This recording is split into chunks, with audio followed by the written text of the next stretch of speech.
We must be quiet, they could be near. I heard footsteps from the east. Stay close, do not move. The elders say a river does not flow without a source. Listen, and you will hear the whispers of the past. The dusty road leading into the village had not changed in many years. Red earth stretched beneath the burning sun, and tall palm trees swayed gently in the warm wind.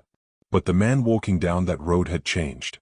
Kofi adjusted the strap of his expensive bag as he looked around the village with a small, confident smile. He had been gone for nearly 10 years, studying and working in the city. The city had given him everything: education, success, and a belief that the world was simple and logical. To Kofi, knowledge came from books, science, and hard work, not from old stories. The small houses of the village looked exactly the way he remembered them. Children ran barefoot through the paths. Women carried baskets of vegetables from the farms. Old men sat beneath a wide tree, quietly talking about the past. As Kofi walked by, many villagers turned to look at him. Some smiled with pride. Others looked uneasy. They remembered the boy who had once lived here. But now he carried himself differently. His clothes were fine. His voice was confident. His eyes held a certain pride that made people whisper. Soon, Kofi reached the house where he had grown up. His grandmother was sitting outside, slowly weaving a basket with her old but steady hands. When she saw him, her face lit up with joy. She stood up carefully and opened her arms. Kofi hugged her, though not as warmly as she hugged him. She looked at him for a long moment. "You have grown strong," she said softly. Kofi smiled proudly. "The city changes people." His grandmother nodded, but her eyes held a quiet concern. She could already sense something different about him. Later that evening, Kofi walked through the village again. He noticed small carved statues near some homes and bowls placed outside doorways. He laughed quietly. Nothing had changed. The people still believed in the same old traditions. The same stories about ancestors watching over them. Near the center of the village, a group of elders sat beneath a large ancient tree. The tree was older than anyone alive. Many villagers believed it was where the spirits of their ancestors listened to the living. One of the elders raised his hand in greeting. "Kofi," he said warmly, "you have returned to the land of your fathers." Kofi nodded politely. But when the elder began speaking about the ancestors protecting the village, Kofi could not hold back his laughter.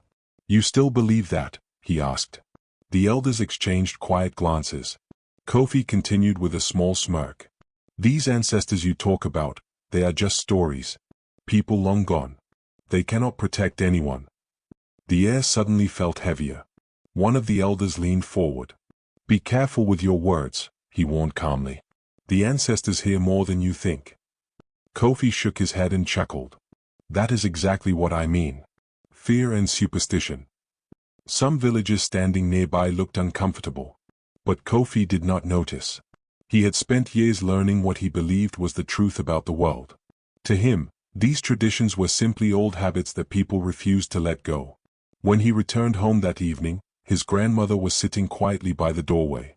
She had heard about his words. "Kofi," she said gently, "you should not mock the ancestors." Kofi rolled his eyes. "Grandmother, they are just stories." Her voice became soft but firm. "No. They are our history. They are the ones who protected this land long before we were born." Kofi sighed. "People protect themselves, not spirits." His grandmother lowered her eyes sadly. Outside, villagers whispered quietly in the night air. They had heard what Kofi said. And many of them believed something dangerous had just begun. Because in that village, there was one thing everyone knew. Mocking the ancestors never ended well. But Kofi only laughed. To him, fear of the ancestors was nothing more than foolish imagination. He had no idea that soon, the ancestors themselves would answer him. A few days later, the village prepared for one of its most sacred traditions. It was called the Night of Remembrance. This ceremony happened once every year. On this night, the villagers gathered to honor those who had lived before them, the ancestors who built the village, fought wars to protect it, and survived famine and hardship so their children could live. The preparations began early in the morning. Women cooked large pots of food. Men prepared drums and sacred instruments. The elders gathered special offerings, bowls of palm wine, kola nuts, fruit, and carefully prepared meals. All these offerings would be taken to the ancestral grove, a quiet forest clearing at the edge of the village. Many believed the grove was a place where the living and the dead could feel close to one another. Kofi watched the preparations with amusement. He leaned against a wooden fence while villagers moved around him with serious expressions. "You are all acting like children," he muttered quietly. That evening, the ceremony began. Torches lit the path leading into the grove. The sound of slow drums echoed through the trees. Villagers walked silently, carrying offerings. The elders stood in the center of the clearing. The sacred tree towered above them, its branches spreading wide like giant arms. One elder stepped forward and began speaking about the ancestors. He told stories about brave warriors who defended the village. He spoke of wise leaders who guided the people during hard times. Many villagers closed their eyes respectfully. Some whispered prayers. But Kofi stood at the edge of the gathering with a bored expression. Finally, he laughed loudly. The sound cut through the quiet night. Several villagers turned toward him. Kofi stepped forward. "You are speaking to the dead," he said mockingly. "They cannot hear you." The elders fell silent. One of them spoke carefully. "This night is not a time for jokes." But Kofi continued. "These ancestors you honor, they are nothing more than stories created to control people." His voice echoed across the clearing. Some villagers gasped. His grandmother looked down in shame. Then Kofi did something even worse. He walked toward the offerings placed before the sacred tree. With one careless kick, he knocked over a bowl of palm wine. The liquid spilled into the dirt. The grove became silent. Too silent. Then suddenly, the wind changed. A cold breeze swept through the trees. The torches flickered wildly. Leaves rustled in a strange, restless way. The elders looked around uneasily. Something felt wrong. Very wrong. But Kofi simply laughed again. He turned and walked away, leaving the sacred grove behind him. Behind him, the wind continued whispering through the trees. And deep within the darkness of the forest, something had heard him. The road into the village was quiet that afternoon. Red dust rose into the warm air each time a car passed, and tall palm trees leaned gently in the wind. Life in the village moved slowly, just as it always had. But that day, someone new had returned. A black car stopped near the entrance of the village, and a young man stepped out. His shoes were clean, his clothes were sharp, and a confident smile rested on his face. His name was Kofi. Years ago, Kofi had left this small village to study in the city. Now he had returned as a successful and educated man. He had a good job, a modern life, and a mind filled with ideas he believed were far better than the traditions he grew up with. As he walked down the narrow path, villagers began to notice him. Children stopped their games to stare. Women carrying baskets paused to greet him. Old men sitting beneath a wide tree nodded slowly. Some smiled with pride, remembering the young boy who once ran through these same dusty paths. But others noticed something different about him. Kofi walked with the confidence of someone who believed he knew more than everyone else. Soon he reached the small house where he had grown up. The roof was made of old metal sheets, and the walls were still the same faded brown clay. Sitting outside was his grandmother. Her hands moved slowly as she wove a basket from thin strips of palm leaves. Though she was old, her hands were steady, and her eyes were sharp. When she looked up and saw Kofi, her face lit up with joy. "Kofi," she said softly. She stood carefully and walked toward him. Her arms wrapped around him in a warm embrace. For a moment, Kofi smiled. But his hug was quick, almost rushed. "The city suits you," his grandmother said as she looked at him. Kofi adjusted the sleeve of his expensive shirt and nodded proudly. "It teaches you how the real world works," he replied. His grandmother studied his face quietly. Something about his tone felt strange to her, but she said nothing. Later that evening, Kofi decided to walk through the village. Everything looked smaller than he remembered. The houses were simple. The roads were rough. Chickens wandered freely across the paths. To him, it all felt outdated. As he passed by several homes, he noticed something that made him shake his head. Small bowls filled with food and drink sat outside many doorways. Beside them were carved wooden figures and small clay statues. Offerings. They were meant for the ancestors. Kofi let out a small laugh. Even after all these years, the villagers still believed the spirits of their ancestors watched over them. To him, it seemed childish. As he continued walking, he reached the large tree at the center of the village. Beneath it sat several elders, their faces calm and wise from many years of life. One of them recognized him immediately. "Kofi," the old man said warmly, "you have returned to the land of your fathers." Kofi nodded respectfully, though there was a hint of pride in his voice. "Yes. I came back to see how things are here." The elder smiled gently. "Our ancestors must be happy to see you return." At those words, Kofi could not hold back his laughter. "The ancestors?" he repeated. The elders exchanged quiet glances. Kofi shook his head. "You still believe that the dead are watching you?" he asked. One of the elders leaned forward slightly. "Our ancestors protect this village," he said calmly. "They always have." Kofi crossed his arms. "No," he replied confidently. "People protect themselves. The world works through effort, not spirits." A few villages nearby grew silent. The elder spoke again, his voice steady but serious. "Be careful with your words, young man. Respect for the ancestors keeps the balance of this land." But Kofi only smiled. "In the city, people do not fear stories about ghosts," he said. "They rely on knowledge and logic." Some villages shifted uncomfortably. Even the wind seemed to slow. But Kofi continued speaking with the same careless confidence. "These traditions," he said, gesturing toward the village, "are nothing more than superstition." When Kofi returned home that evening, his grandmother was waiting outside. She had heard what he said beneath the tree. Her eyes looked tired. "Kofi," she said gently, "you should not mock the ancestors." Kofi sighed and sat down. "Grandmother," he replied, "you are too wise to believe such things." Her voice remained calm. "Our ancestors built this village," she said. "They fought wars. They protected this land.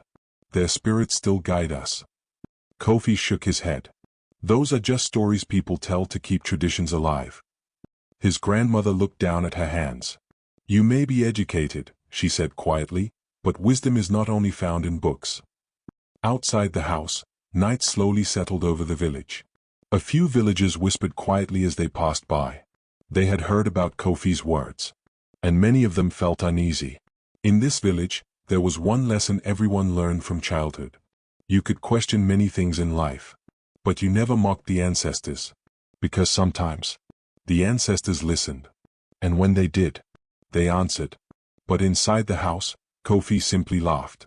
He believed there was nothing in this world he could not explain. He had no idea that soon, something would happen that would shake his certainty forever. The days passed quietly after Kofi returned to the village. Life continued the same way it always had. Farmers walked to their fields before sunrise. Women carried water from the river. Children chased each other along the dusty paths. But there was one thing everyone was preparing for: the night of remembrance. It was the most sacred tradition in the village. Once every year, the entire community gathered to honor the ancestors who had lived before them. The villagers believed that remembering the ancestors kept the bond between the living and the dead strong. Early that morning, the village was already full of activity. Women sat outside their homes, preparing large pots of food. The smell of roasted yams and fresh stew filled the air. Men carried wooden drums to the center of the village, carefully tightening the ropes that stretched across the drumheads. Young boys gathered dry wood for the torches that would light the path later that night. Kofi watched all of this with quiet amusement. To him, it looked like a festival built around an old myth. He leaned against a wooden fence, watching villagers move back and forth with serious expressions. His cousin Kojo walked past carrying a basket filled with kola nuts and fruit. "These are for the ceremony tonight," Kojo explained. Kofi smirked slightly. "You mean for the ghosts?" he said. Kojo frowned. "They are not ghosts," he replied quietly. "They are our ancestors." Kofi chuckled. "People who died a long time ago cannot eat fruit or drink palm wine." Kojo did not respond. Instead, he simply walked away, shaking his head. As the sun began to set, the village slowly grew quiet. Torches were lit one by one, their soft flames glowing against the darkening sky. The villagers gathered near the edge of the forest where the ancestral grove stood. The grove was a sacred place. Tall trees surrounded the clearing, their branches forming a natural roof over the land. At the center of the grove stood a giant tree that had lived longer than anyone could remember.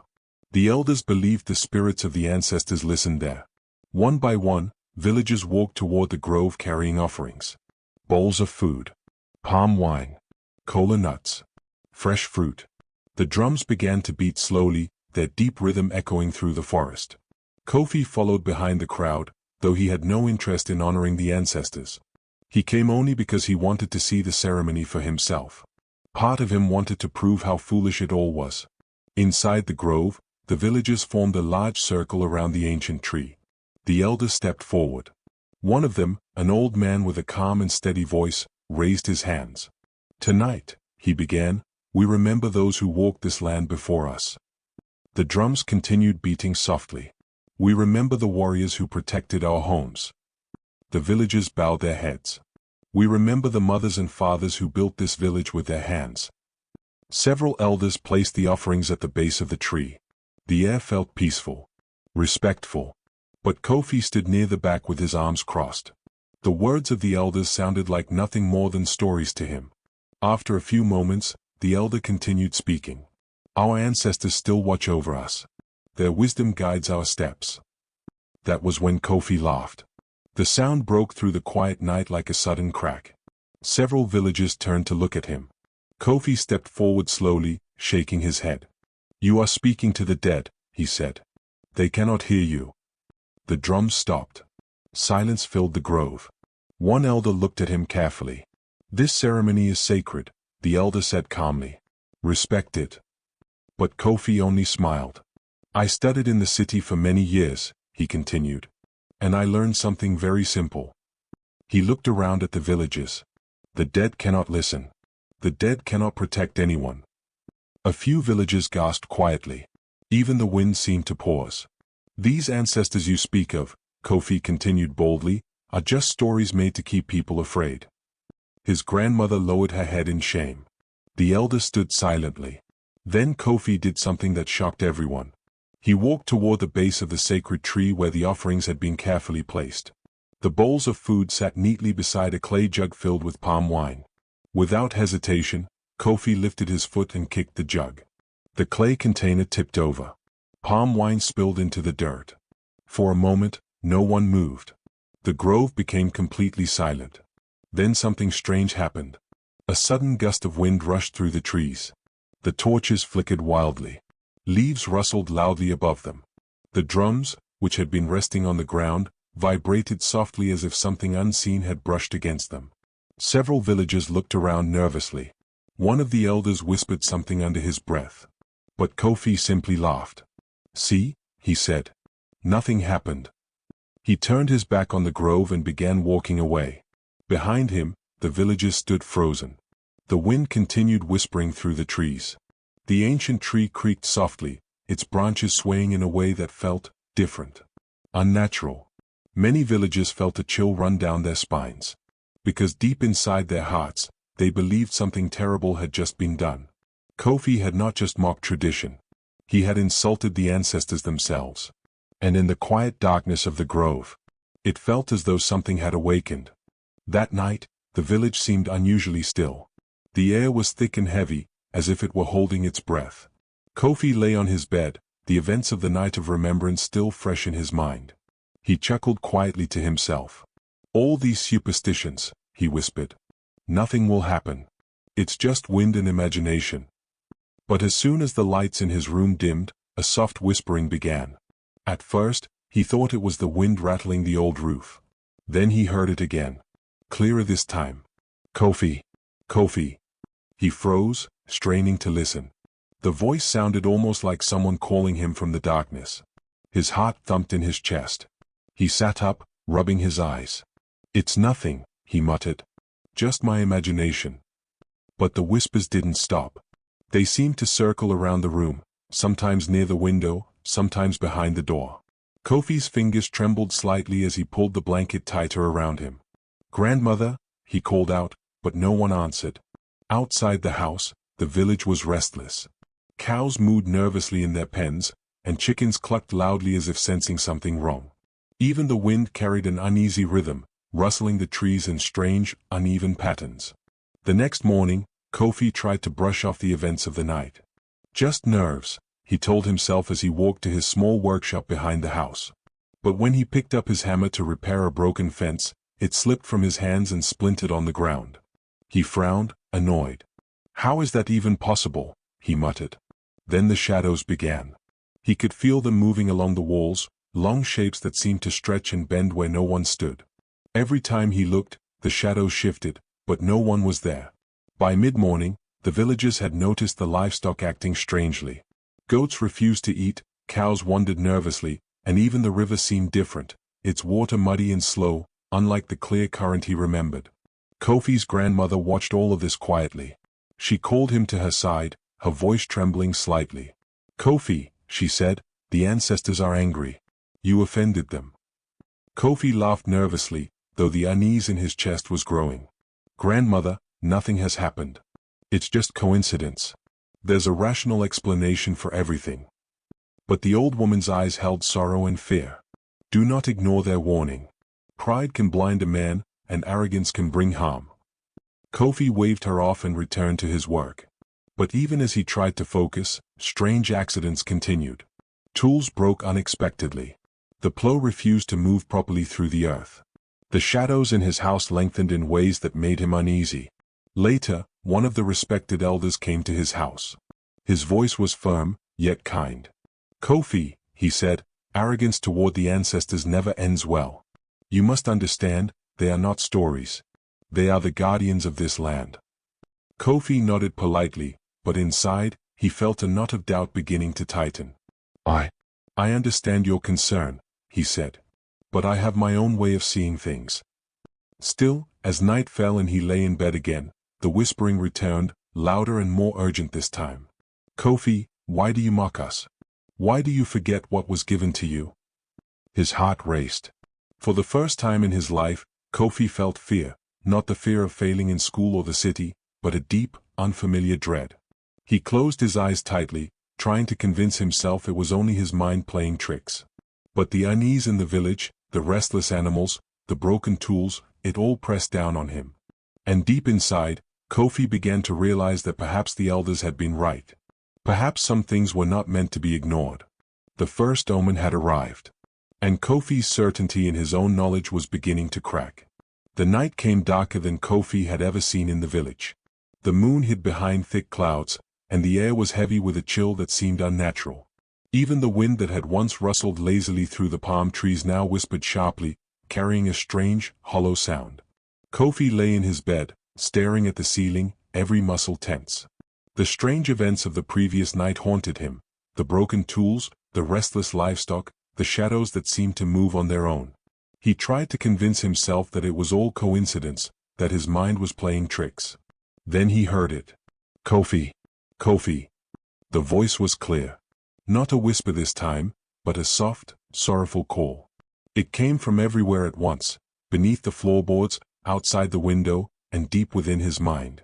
Kofi bolted upright, his heart pounding. "Who's there?" he shouted. The room was empty. Nothing moved except the shadows dancing across the walls. The air grew colder, so cold that his breath fogged in front of him. The torches from the village had long died, leaving the room in near darkness. And then he heard them. More voices, loud and overlapping. "Why do you mock us?" one voice asked. "Why do you forget who gave you this land?" another whispered. They spoke with sorrow, not anger. Their tones were heavy with disappointment, like elders who had watched a child turn away from what was good and right. Kofi tried to stand, to find the source, but his legs trembled. Fear gripped him like a physical weight. He shook his head. This is impossible. I must be imagining it." But the voices continued, growing clearer, repeating the same questions over and over. "They gave everything, and you dishonor them," they said. Suddenly, memories flashed before Kofi's eyes, not his own, but of the village he had left behind.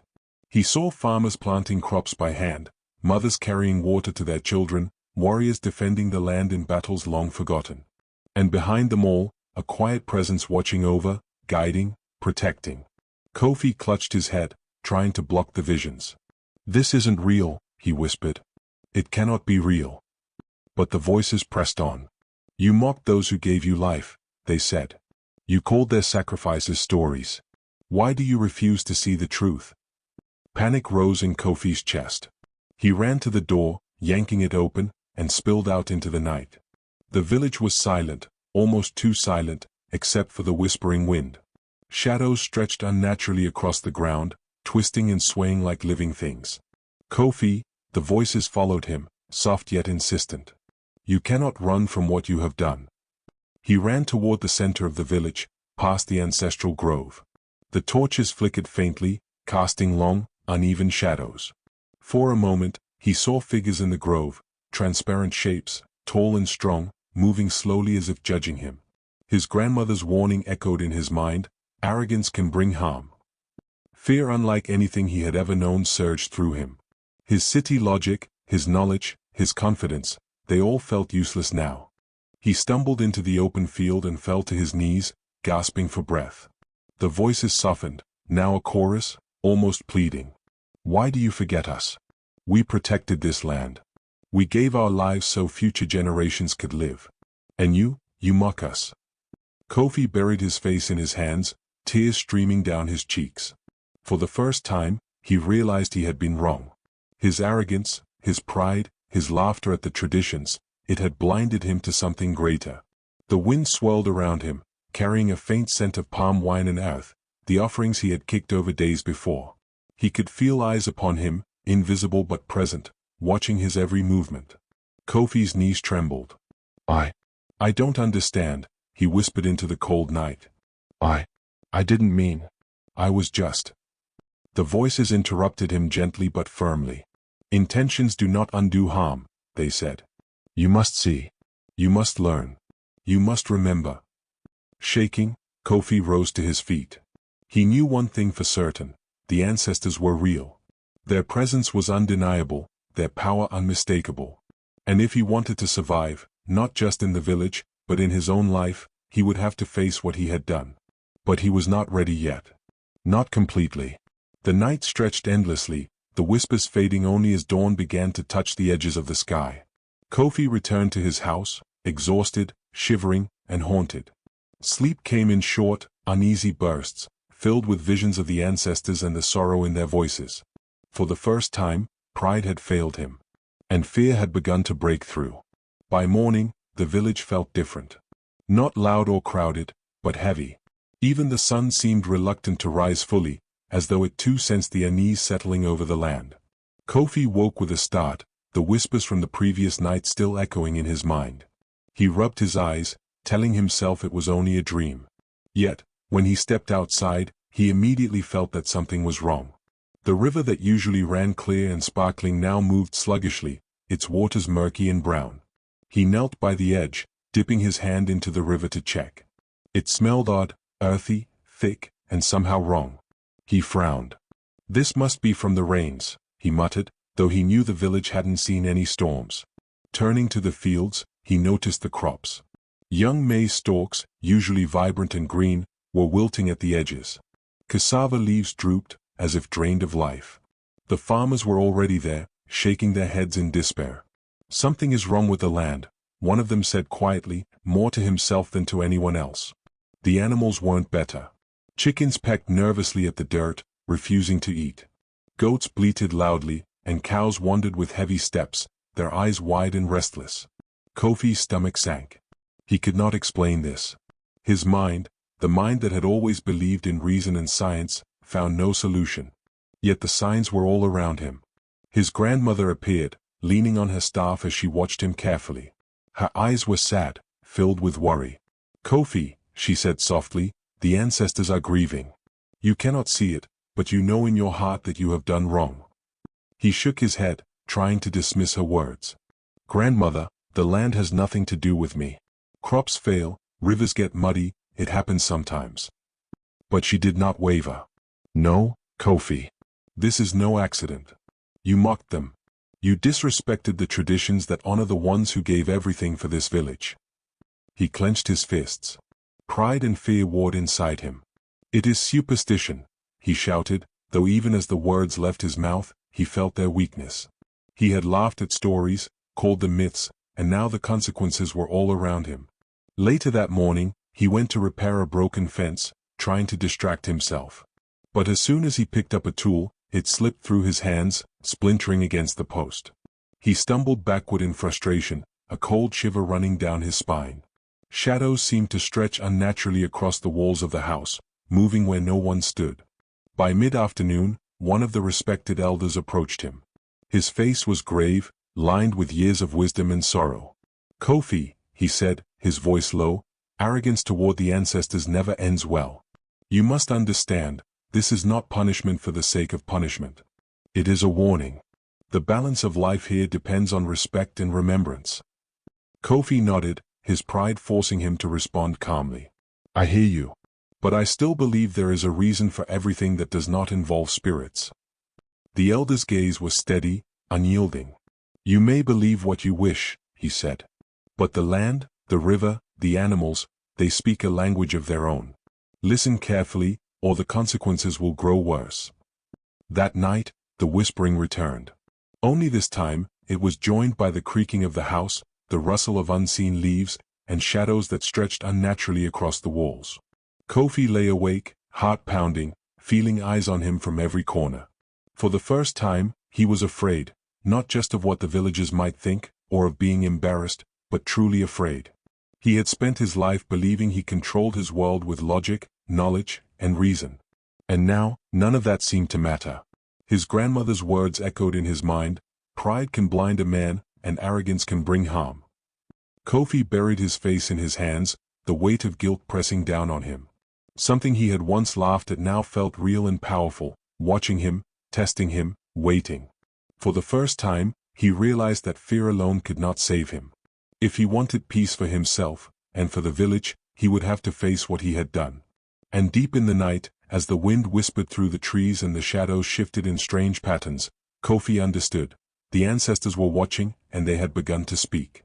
Kofi woke before dawn the next morning. The village was quiet, but the weight of the previous days pressed heavily on him. He had tried to ignore the broken tools, the restless livestock, and the shadows in his home.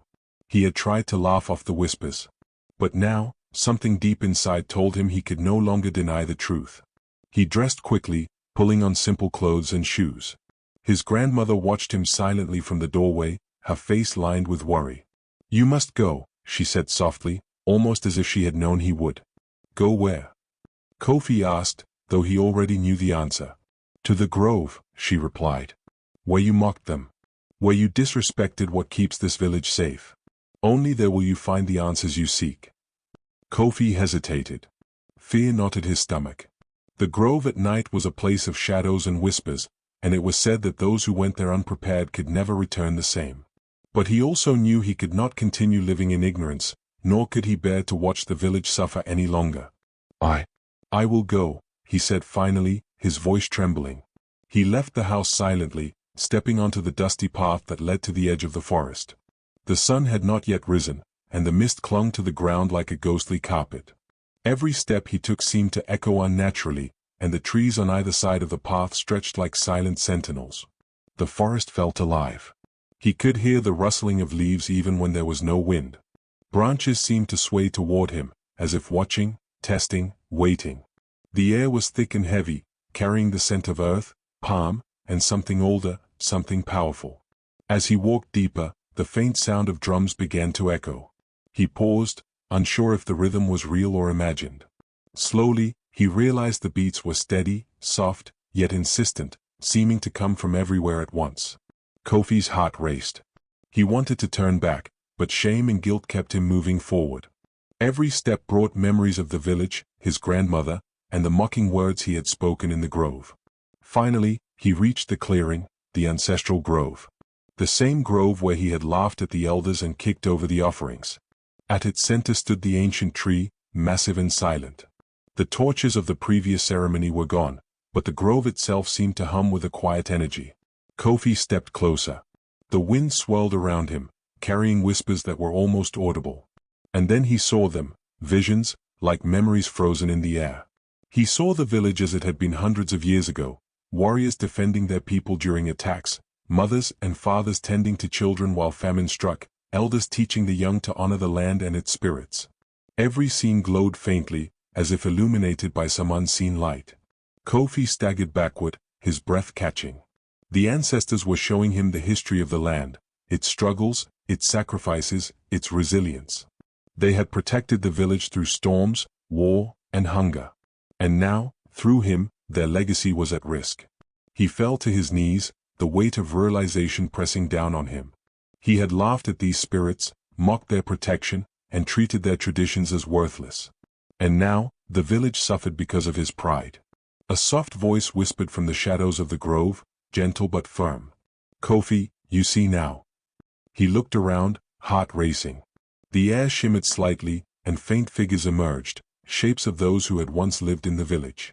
Not frightening, but imposing, full of presence and quiet authority. "They do not seek worship," the voice continued. "They only ask for remembrance, respect, understanding. Without it, the balance is broken, and your people suffer." Kofi bowed his head, tears streaming down his face. He had no words, only guilt and fear. "You must return what was broken," the voices said, echoing through the trees. "Restore the offerings, honor what you have dishonored, and learn to walk with humility." Kofi swallowed hard. He could feel the weight of responsibility settling onto his shoulders. The grove was alive with the spirits of those who had come before him, and they were watching, waiting, testing. For the first time, Kofi understood that knowledge alone was not enough. Pride and logic could not repair what he had broken. He would have to listen, learn, and remember. And so, under the ancient tree, he made a silent vow: he would return to the village changed. He would restore what he had destroyed. And he would finally honor the ancestors who had protected his people for generations. The wind swept through the grove, whispering softly, as if acknowledging his vow. The faint echo of drums faded, leaving only the rustling of leaves and the quiet presence of the ancestors watching, waiting, and guiding. Kofi rose to his feet, trembling but resolute. His journey had only just begun. The night was thick and still as Kofi returned to the ancestral grove, this time with a heart heavy with regret. The moon shone faintly through the clouds, casting a silver light over the towering trees. Every step he took seemed deliberate, as if the forest itself was guiding him toward the truth he had long refused to see. He paused at the center of the grove, before the ancient tree, and took a deep breath. Memories of his mocking laughter, the spilled palm wine, and the whispered warnings from his grandmother surged in his mind. For the first time, he felt the weight of his arrogance, pressing down on his shoulders like a physical burden. Then, the air shifted. The temperature dropped, yet it was not an unpleasant cold. It carried the calm authority of something far older than he could imagine. From the shadows, figures began to emerge. They were faint, translucent at first, like mist shaped into human forms. But as Kofi's eyes adjusted, he could see faces etched with strength, sorrow, and wisdom. The voices came together, not as whispers this time, but as a harmonious chorus, enveloping him. "Kofi," they said, gentle but firm, "you have turned your back on what protects your people. You mocked those who gave everything so you could live in safety." Kofi fell to his knees, bowing his head. His voice trembled as he whispered, I was wrong. I did not understand. Please forgive me." A figure stepped forward, taller than the rest, eyes glowing faintly with an inner light. "Do you understand now," the voice asked, "why the traditions exist? Why the night of remembrance is more than a story?" Kofi nodded, tears streaming down his cheeks. "Yes, I see it now. I was blind with pride. I forgot the sacrifices that built this village. I mocked what I did not understand. I am sorry." The spirits were silent for a long moment, as if listening not just to his words but to the sincerity of his heart. "You have begun to see," the tall figure said finally, "but repentance is not enough. You must confront yourself, your selfishness, and the arrogance that clouded your mind. Only then can you restore what has been broken." Kofi's heart pounded.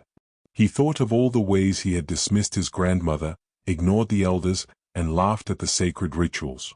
Every action, every word, had consequences he had never imagined. I will do whatever it takes," he said, his voice firm despite the tremor in his body. "I will make it right. I will honor the ancestors and protect this village." The spirits moved closer, their forms swirling gently in the night air. Images flashed before Kofi's eyes, warriors defending the village from invaders, mothers and fathers working through famine, elders teaching generations how to live in harmony with the land. Each vision carried a lesson, each story a warning, each face a reminder of what he had nearly destroyed with his arrogance. "Do you understand," the chorus asked, "that forgetting the past weakens the bond that protects your people? That mocking the ancestors endangers not just yourself, but everyone you love?" Kofi swallowed hard. "I understand. I see now. I was blind. My pride, my arrogance, it has caused pain and imbalance. I will not fail again." For the first time, he felt the weight of humility settle into his heart. His arrogance was gone, replaced by awe, sorrow, and a deep respect for what had come before him. He bowed his head completely, letting the spirits guide him with their presence.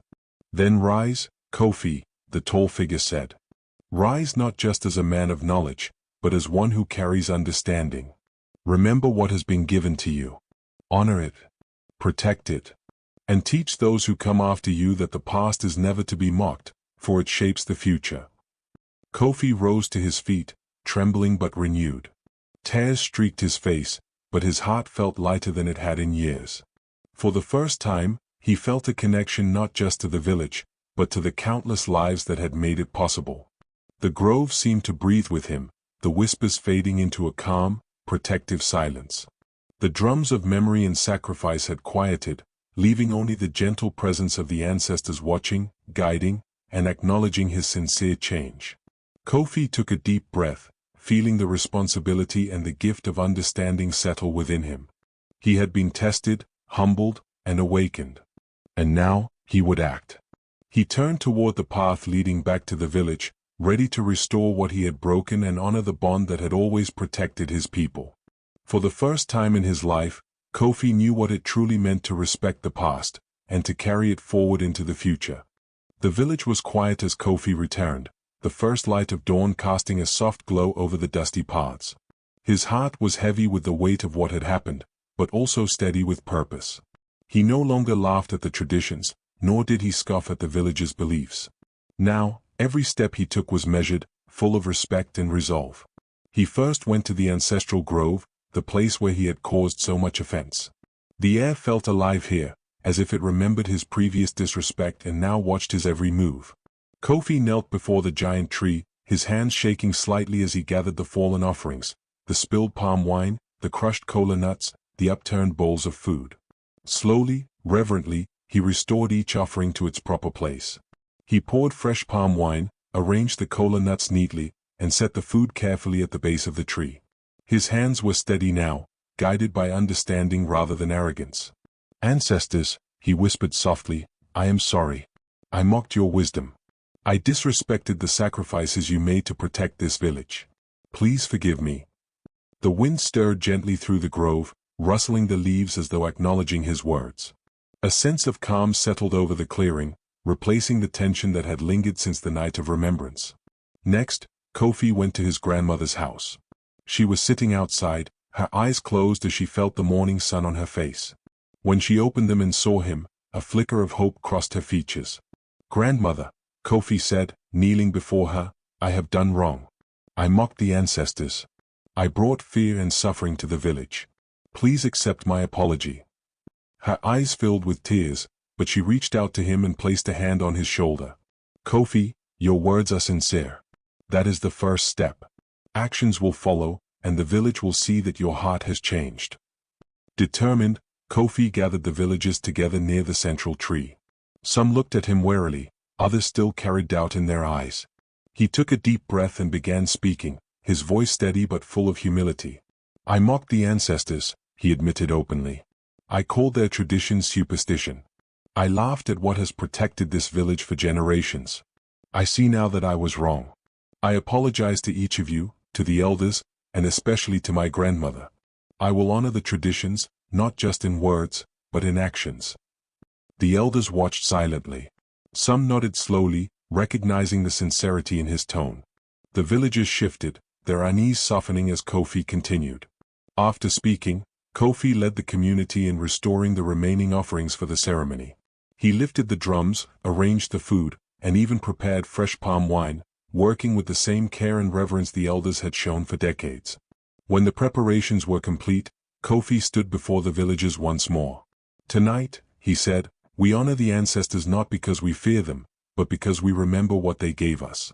They built this village, protected this land, and guided generations. I ask you to join me in showing our respect, so that the balance may be restored and the village may thrive once again." The villagers nodded, some smiling tentatively. His grandmother's face beamed with quiet pride. As the night fell, the grove glowed with the soft light of torches. The drums beat in steady rhythm. Villagers, elders, and even Kofi himself placed offerings at the base of the sacred tree.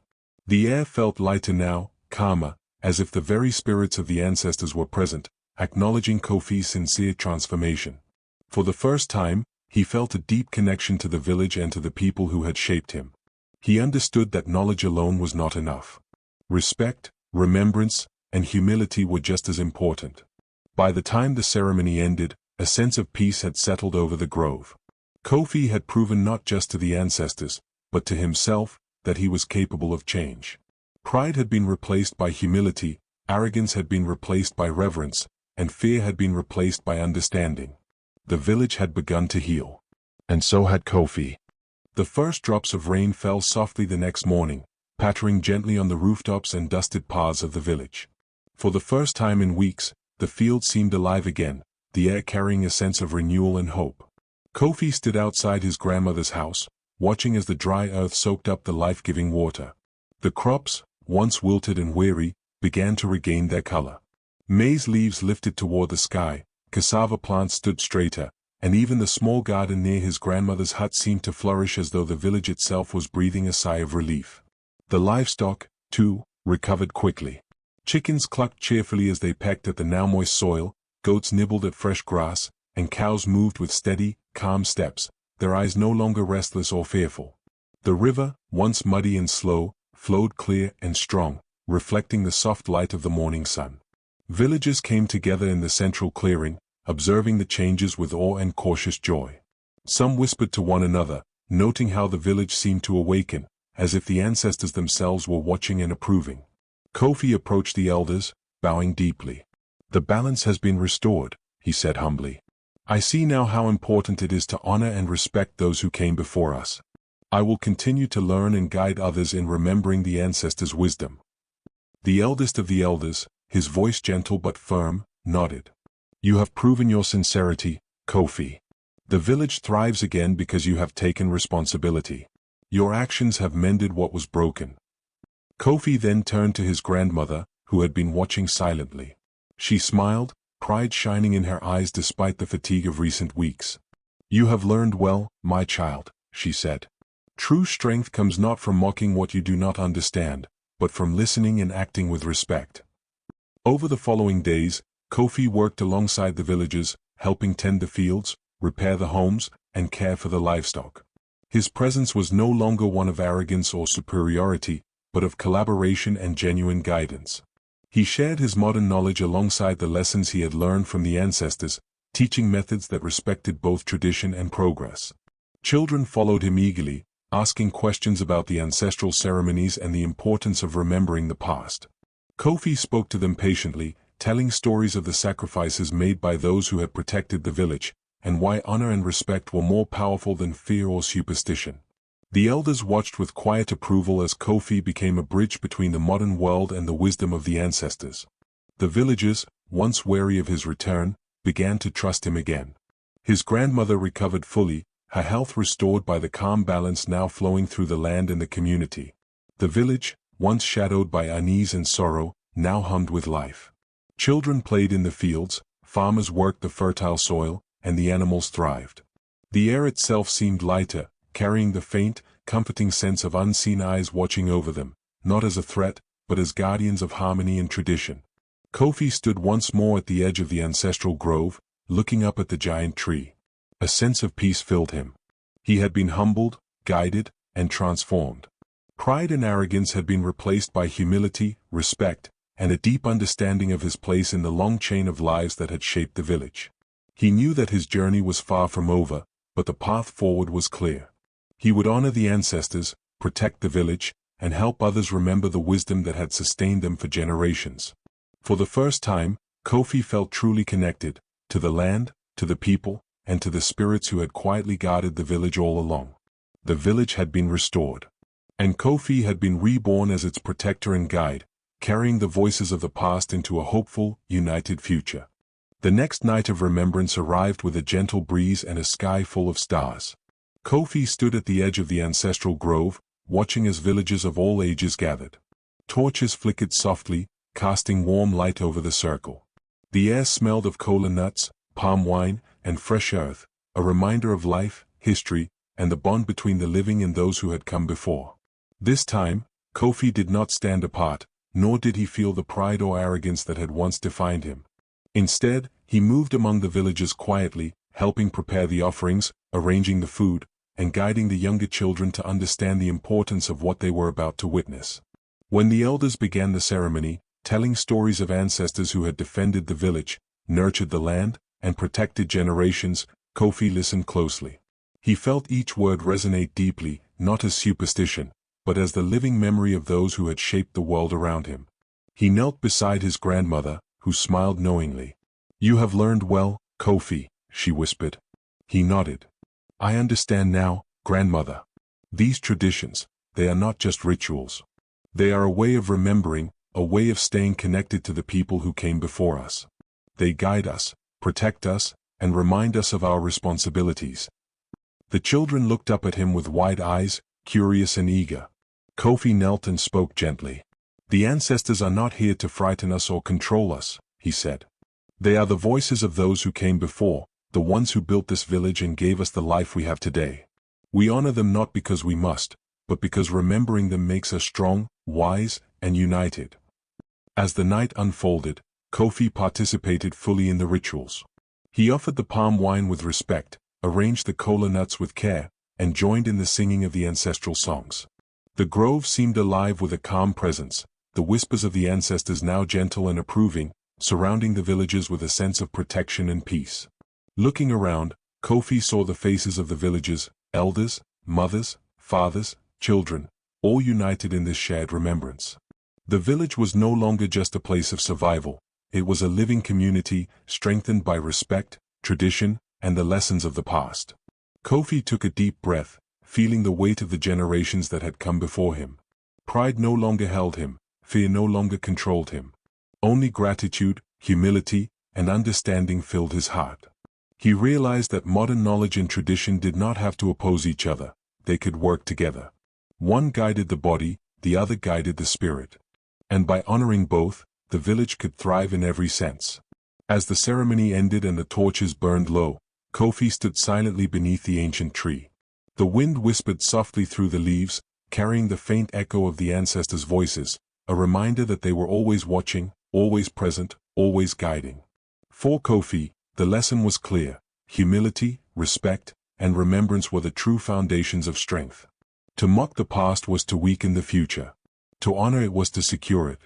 And with that understanding, Kofi stepped forward into the village, ready to live as a bridge between the wisdom of the ancestors and the promise of tomorrow, ensuring that the voices of the past would never be forgotten. The village, alive and thriving, reflected the harmony that Kofi now carried in his heart, a harmony born of respect, remembrance, and the timeless guidance of those who had come before. The ancestors had spoken, and their lesson had been learned.